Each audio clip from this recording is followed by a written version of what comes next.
Hey, there goes one of those petticoat soldiers now. Yeah. My sister wants to join the WACS. What do you think of that? Huh. She's crazy. What the devil's a woman want to be a soldier for? Just a waste of time. This is a man's war. What sort of jobs can they do? What sort of jobs can we do? Take a look, mister. X-ray technicians, inspectors of Army meat, teachers schooling our soldiers. WACS are classification experts, assignment interviewers. So this is a man's war, is it?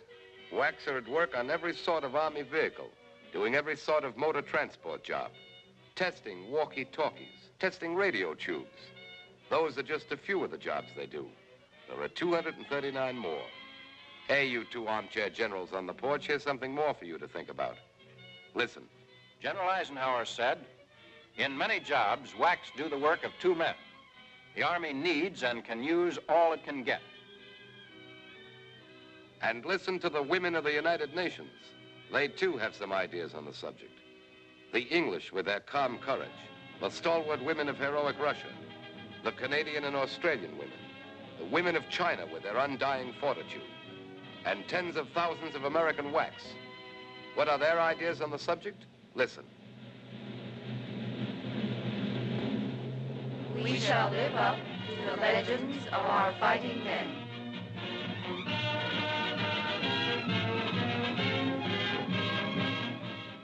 Where did these thousands come from? Where will the United States Army get thousands more? Thousands to back up manpower for battle abroad. Who are the women who will help retain the needed manpower for the production battle at home? Who are the women who will help fight our country's war? It's Mary Jones, Jane Doe. It's the idle housewife and the girl next door. Oh, yes, it's your war, too, Miss and Mrs. America. Here at Fort Oglethorpe in Georgia, one of the most beautiful Army posts in the world, we, the newly hatched WACS, gather to learn what all the shooting's about. Our kind of shooting. From morning till night, we hustle through a very novel, interesting life. Not just classes and drill and duty, but all kinds of women's sports and recreation. We work hard and play hard.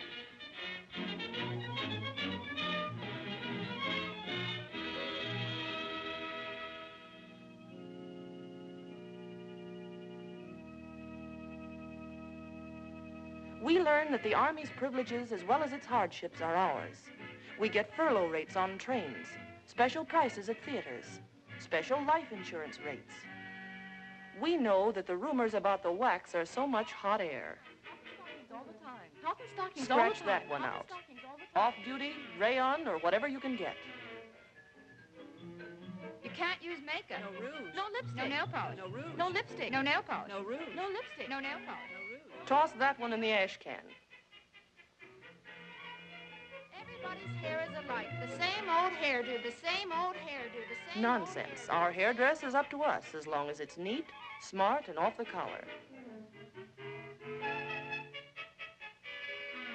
All work and no fun. All work and no fun. Strictly Axis propaganda.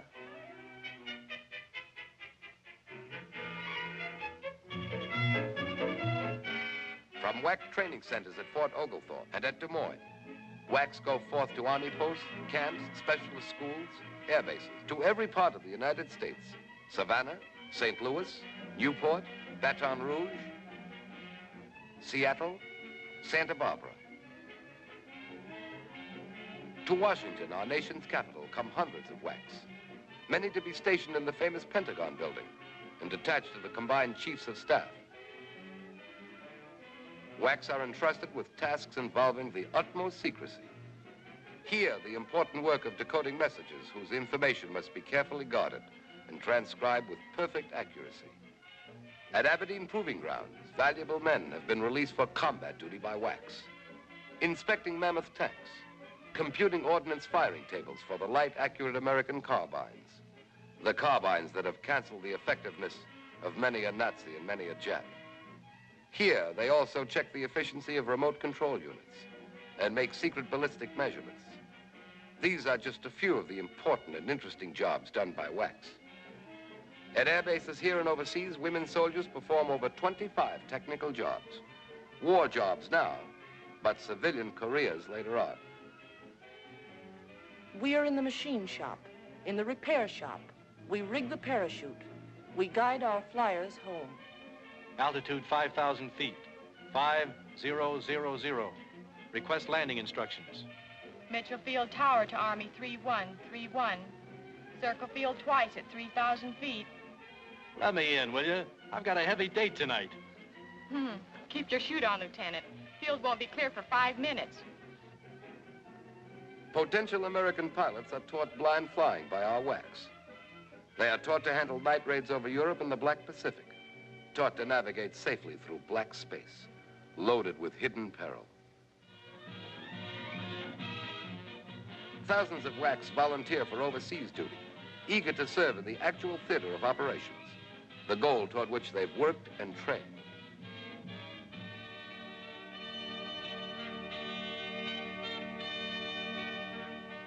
Wherever the American armies will go, WACS may follow.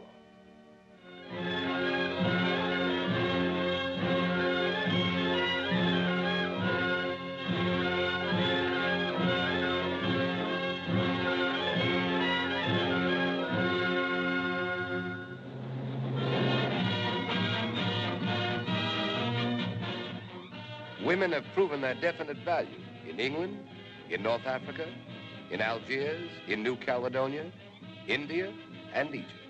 Every WAC making the war shorter by a month, a week, a day, a minute. Yes, wherever the American armies will go, WACS may follow. To Berlin and Tokyo, too. Ladies and gentlemen, General Marshall. The Women's Army Corps is an integral part of the Army of the United States, and its members, who are soldiers in every sense of the word, perform a full military part in this war. There are hundreds of important Army jobs which women can perform as effectively as men.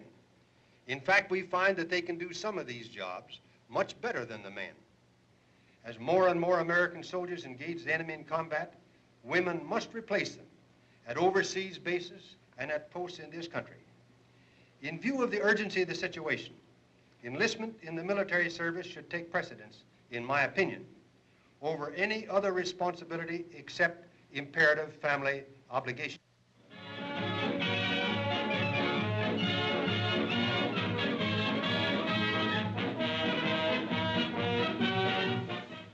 In 1918, we were on the sidelines.